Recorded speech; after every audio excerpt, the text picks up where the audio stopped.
Hi everyone. I wanted to share another article, and this is from a PricewaterhouseCoopers Strategy and Business magazine, and I'll give you the whole thing as well attached. And please also read the other articles in this magazine to catch up on all of today's business issues.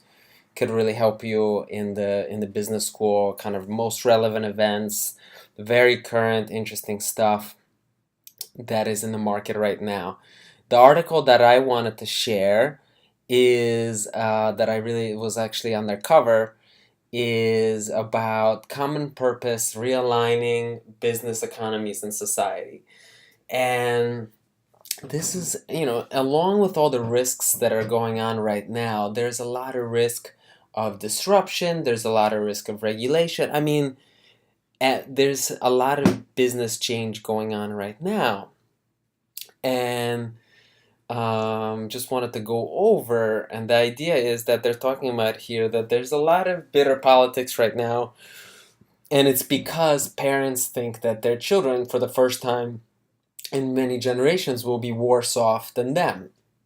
And it's kind of like the prosperity is not flowing down as it used to. So, what does that mean? There's a divisive situation right now, and I just wanted to give you guys the insight of what has been driving growth since World War II, and those things have been globalization, technological advance, and what is called financialization, which is basically GDP being the indicator of value and prosperity.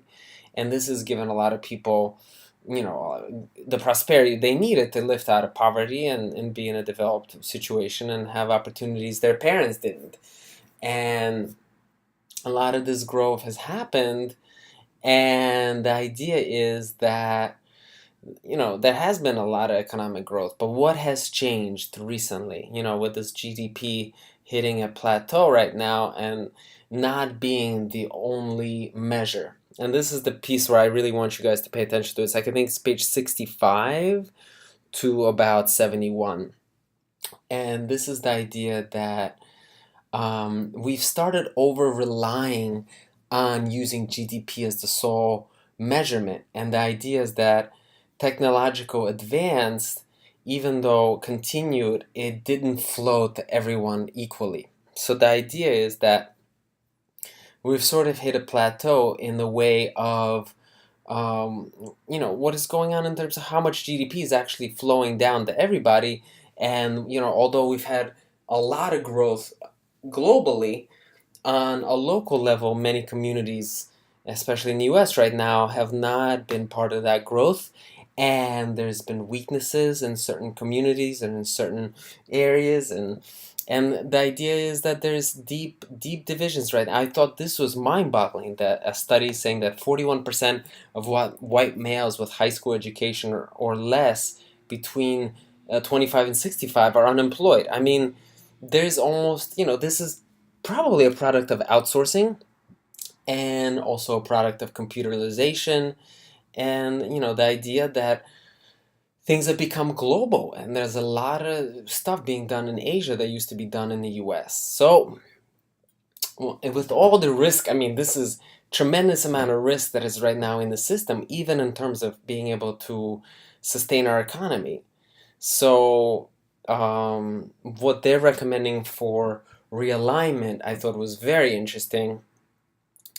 And the idea is, one fundamental assumption of economic theory, at least for 7 years, has been that social progress follows economic growth as traditionally measured. We must recognize that this is not necessarily true. So growth may not necessarily lift everybody up, as we need to come up with different measures of what is improving the societal progress. And this is not just GDP, and we need to intentionally target acceptable societal outcomes, leveraging market economies to do so. And I think that's brilliant.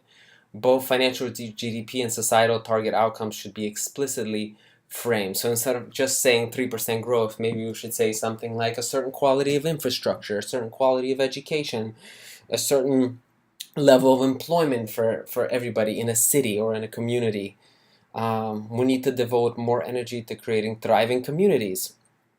Um, cities, towns, and villages. That's kind of showing this chart of reactive to proactive, of city becoming more efficient and competitive and meeting higher needs of employment, education, global connectivity, um, leisure and culture, green space, and advanced digital technology. So it's about investing into our communities locally and making these communities thrive and leveraging market economy to do that. So government and businesses should engage to develop policies that align business outcomes with broader objectives. So more government and business cooperation, which I know New York City does a lot right now that is happening, where they're cooperating. I know in sanitation there's a lot, and water, and education. So, average success is not enough just because 2% is like an average of -2 and +4 and +5 and -7. So we can't just follow a law of averages. We have to look at every country and region and look at it independently and really assess what is working, what is not working. And technology is indifferent to its impact of people. We have to really look at how this technology and information that we're going through right now, and whether it's going to displace jobs due to robotics and machine learning intelligence, is going to really impact our communities, and really design this transformation that we're going through accordingly to make sure that it actually impacts our communities in a good way. We need to focus on education to deliver the right skills for the future. Absolutely. I think that we really need to connect the market needs with our educational process, and be in a technologically enabled environment. And these are sort of the realignment themes. I highly recommend taking another look at this magazine and this specific article, because I think it's very relevant of the age that we're in and the realignment that's currently happening. So um, here you go, and enjoy the read, and let me know if you have any questions.